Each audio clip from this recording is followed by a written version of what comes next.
السلام علیکم ناظرین، میں ہوں آپ کا دوست، آپ کا ہوسٹ عثمان خان۔ خیبر پختونخوا میں سینٹ انتخابات کی بڑی گرما گرمی ہے۔ ہارس ٹریڈنگ کا بھی بڑا خطرہ تھا کہ کون بکے گا کون نہیں۔ اس حوالے سے ایک بڑا بریک تھرو ہوا ہے۔ بڑا بریک تھرو یہ ہے کہ حکومت اور اپوزیشن کے درمیان باضابطہ طور پر رابطہ ہوا ہے اور ملاقاتوں کا سلسلہ بھی ہوا ہے۔ ذرائع کے مطابق 2 سے 3 ملاقاتیں بھی حکومت اور اپوزیشن کے درمیان ہوئی ہے، جس میں ایک نتیجے تک جو ہے وہ حکومت اور اپوزیشن پہنچ چکی ہے۔ اپوزیشن کا مطلب ہے متحدہ اپوزیشن، جس میں مسلم لیگ نون، JUI اور پاکستان پیپلز پارٹی شامل ہے۔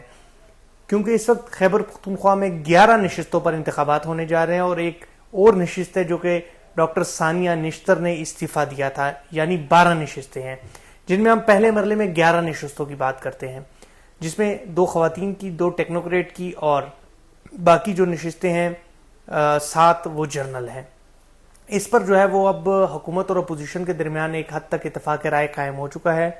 جو میرے ذرائع ہیں وہ یہ دعویٰ کرتے ہیں کہ اپوزیشن کے حصے میں 5 اور حکومت کے حصے میں 6 نشستیں جا رہی ہیں۔ اپوزیشن کے حصے میں 3 جنرل نشستیں، 1 خاتون کی اور 1 ٹیکنوکریٹ کی۔ اسی طرح حکومت کے حصے میں 1 خاتون کی، 1 ٹیکنوکریٹ کی اور 4 جنرل نشستیں ہیں، جبکہ 5ویں جنرل نشست جو ثانیہ نشتر نے خالی کی تھی وہ بھی حکومت کے حصے میں جائے گی۔ جو ڈاکٹر ثانیہ نشتر کی خالی نشست تھی اس پر جو ہے وہ پاکستان تحریک انصاف کی مشال یوسف زئی وہ میدان میں آئیں گی۔ تو یعنی اس وقت حکومت اور اپوزیشن کے درمیان جو معاملات طے ہو چکے ہیں، اب قصہ صرف اس مقام پر آ کے رکا ہوا ہے کہ تحریک انصاف کے جو 6 امیدوار ہوں گے وہ کون ہوں گے۔ ٹیکنوکریٹ کی نشست پر جو نام ہے وہ اعظم سواتی کا سامنے آ رہا ہے، اور خواتین کی نشست پر جو ہے وہ 2 خواتین میدان میں، ان میں کون وڈرا کرے گی۔ اسی طرح جو جنرل نشستیں ہیں ان پر وڈرا کون کرے گا، معاملہ اس سٹیج پر اب رکا ہوا ہے۔ یہ میرے ذرائع جو بتا رہے ہیں، اس میں رد و بدل بھی ہو سکتا ہے، کیونکہ جو بیٹھنے والے امیدوار ہے، ظاہری سی بات ہے الیکشن کی صورت میں تو سچویشن کوئی اور ہونی تھی۔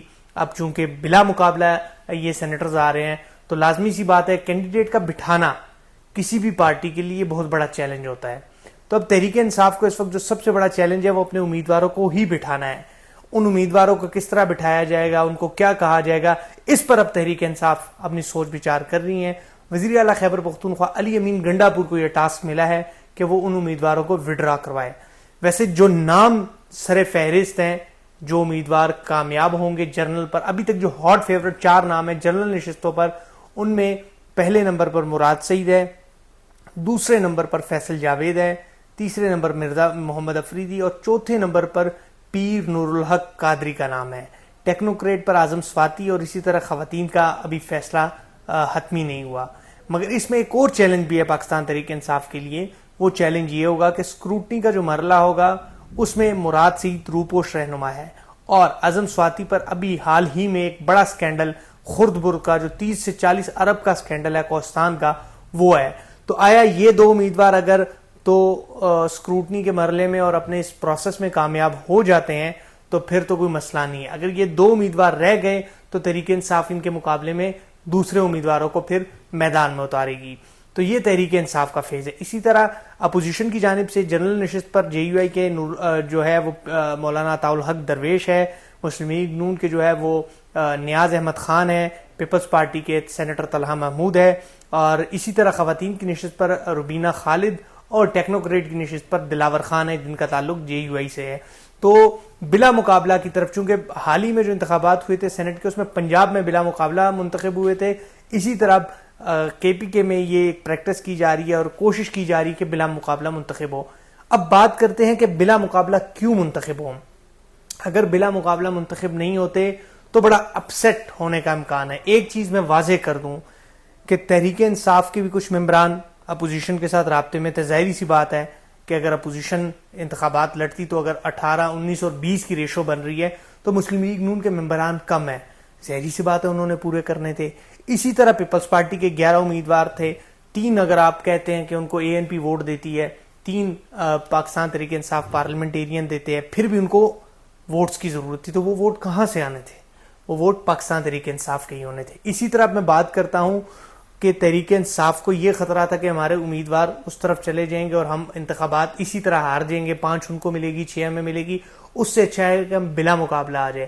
مگر ایک اور اہم بات جو لوگوں کی بہت سارے کم لوگوں کو پتا ہوگا میرے ذرائع دعویٰ کرتے ہیں کہ مسلم لیگ نون کے بھی کچھ منتخب اراکین تھے اور کچھ پیپلز پارٹی کے بھی کہہ سکتے ہیں یا نہیں، مگر کچھ اپوزیشن کے ایسے اراکین تھے جو اپنے ہی امیدوار کو ووٹ نہیں دینا چاہتے تھے. پارٹی کے اندر بھی اختلافات تھے. مسلم لیگ نون میں تو ایک یہ بڑا اختلاف سامنے آ رہا تھا کہ انجینئر امیر مقام نے اپنے فرزند نیاز احمد خان کو ٹکٹ دی ہے. اس پر نون لیگ کے اندر سے آوازیں اٹھ رہی تھی کہ ہم نے ان کو ووٹ نہیں دینا. نون لیگ کی جو پارلیمانی پارٹی کا اجلاس ہوا تو اس میں بھی کچھ اختلافات سامنے آئے تھے. آیا وہ اختلافات جو ان کے صوبائی صدر ہے، وفاقی وزیر ہے انجینئر امیر مقام، ایک حد تک مٹانے میں کامیاب بھی ہوئے تھے، مگر کچھ لوگ ابھی ناراض تھے. حتیٰ کہ کچھ امیدواروں نے پارٹی اجلاس کے اندر یہ بھی کہہ دیا تھا کہ انتخابات کے روز وہ پاکستان میں ہی نہیں ہوں گے، ملک سے باہر چلے جائیں گے. تو اپوزیشن کے لیے بھی ایک لمحہ فکریہ تھا. اسی طرح جو پاکستان تحریک انصاف تھی ان کے لیے بھی لمحہ فکریہ تھا. تو اس پر اب تمام پارٹیاں بیٹھی ہیں اور اس اتفاق رائے پر یہ اتفاق رائے قائم ہو چکا ہے کہ تمام امیدوار بلا مقابلہ آئیں گے. مگر جو اب چیلنجنگ مرحلہ ہے وہ اپنے ہی امیدواروں کو وڈرا کرنا ہے. اس پر علی امین گنڈا پور صاحب کی ذمہ داری لگی ہے کہ وہ اپنے امیدواروں کو وڈرا کرائیں. اس پر گزشتہ روز بھی ایک میٹنگ ہوئی تھی اور آج بھی ایک اہم اجلاس ہوگا وزیر اعلیٰ علی امین گنڈا پور کی زیر صدارت، جس میں وہ اپنے اراکین اور پارٹی کو قائل کریں گے کہ یہ تمام تر مرحلہ بلا مقابلہ ہو جانا چاہیے. اگر بلا مقابلہ یہ پورا مرحلہ ہو جائے گا تو یہ بڑا خوش آئند مرحلہ ہوگا اور جو امیدوار کا ایک سے دوسری طرف جھکاؤ تھا وہ جھکاؤ تو تھا، بات چیت تو لوگوں کی ہوئی ہے، مگر اس سے لوگ بچ جائیں گے اور ایک جمہوری انداز سے یہ پروسیس جو ہے وہ مکمل ہو جائے گا جس میں دونوں کے لیے سہولتیں ہوں گی. 11 جنرل میں سے 6 حکومت، 5 اپوزیشن کی اور ایک جو پی ٹی آئی کی خالی کردہ نشست تھی وہ بھی پاکستان تحریک انصاف کے حصے میں آئے گی. یہ تھی وہ تازہ ترین صورتحال سینٹ انتخابات کے حوالے سے جس سے آپ لوگوں کو آگاہ کرنا بڑا لازمی تھا. مجھے اجازت ہے. مزید خبروں اور اپڈیٹس کے لیے ہمارے ساتھ جڑے رہے. تب تک کے لیے اللہ نگہبان.